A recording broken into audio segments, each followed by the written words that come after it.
What's up, everybody? I'm Scott. This is my channel, Scott Talks Shudder, where I talk Shudder and horror movies.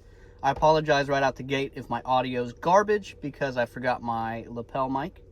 And I also apologize if I move very weirdly and robotically. I guess I slept wrong or did something, but my neck is killing me right now.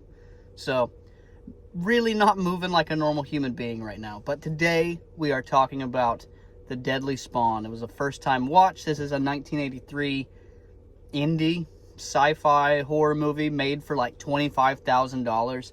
Never heard of it, didn't know anything about it. I just went on Shudder and it was the most recent thing they added and I put it on. And who do I think this is for? You definitely have to be into the 80s. You definitely have to be into practical effects. Sci-fi, you gotta like some bad acting, some bad continuity. You'll know what kind of person you are. If you're into 80s slashers, creature features, the cheesiness, the what comes with the 80s, I could not recommend this movie more. If that is not your forte, if you don't like cheesy slashers, you don't like schlock, you don't like the practical effects, you don't like creature features, then this is definitely not for you. This is a pretty cut and dry one. You kind of know even looking at the cover if this is for you.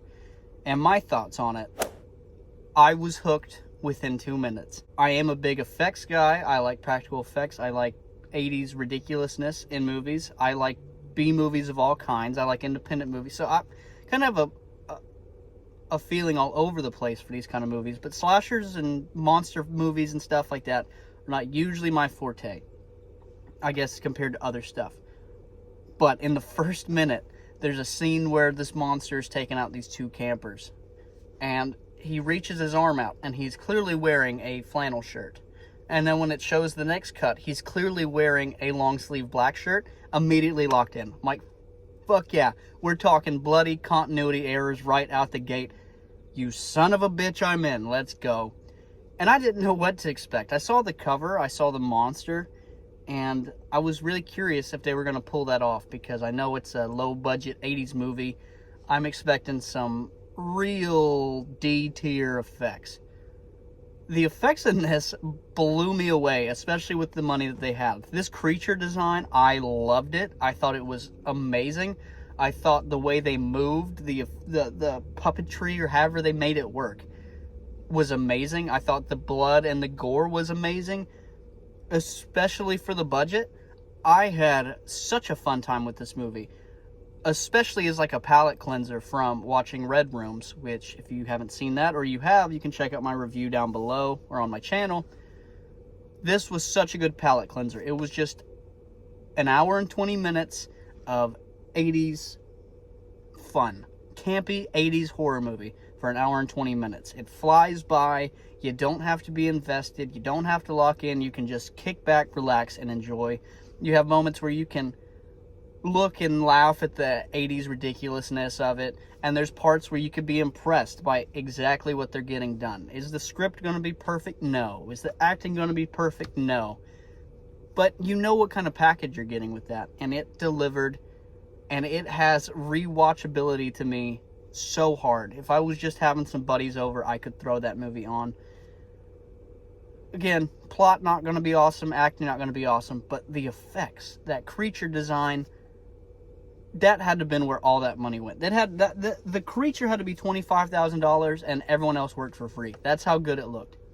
And I'm really surprised I've never heard about it before, ever, because it seems monumental. It seems like it should have inspired so many people to get out there and do this.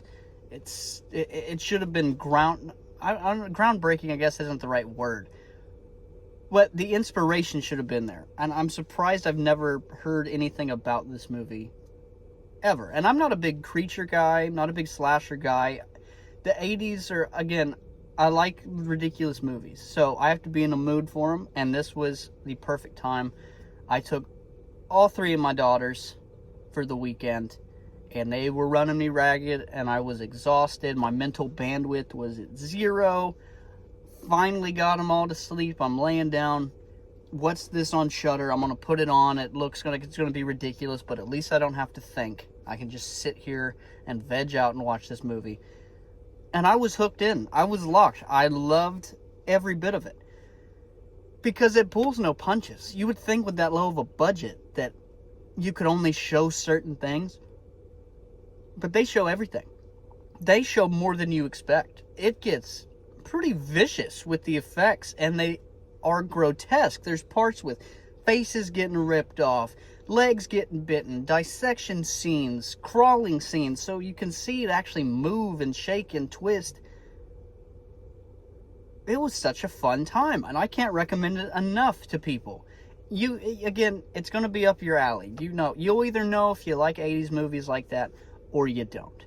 But if you've never taken a step into that, I would recommend with this. If you want to try to get into low budget side movies, indie movies, sci-fi, creature features, this would be a perfect one. Because it felt like they took elements from creature movies of the 50s and kind of molded that like post-alien 70s sci-fi and kind of molded them together.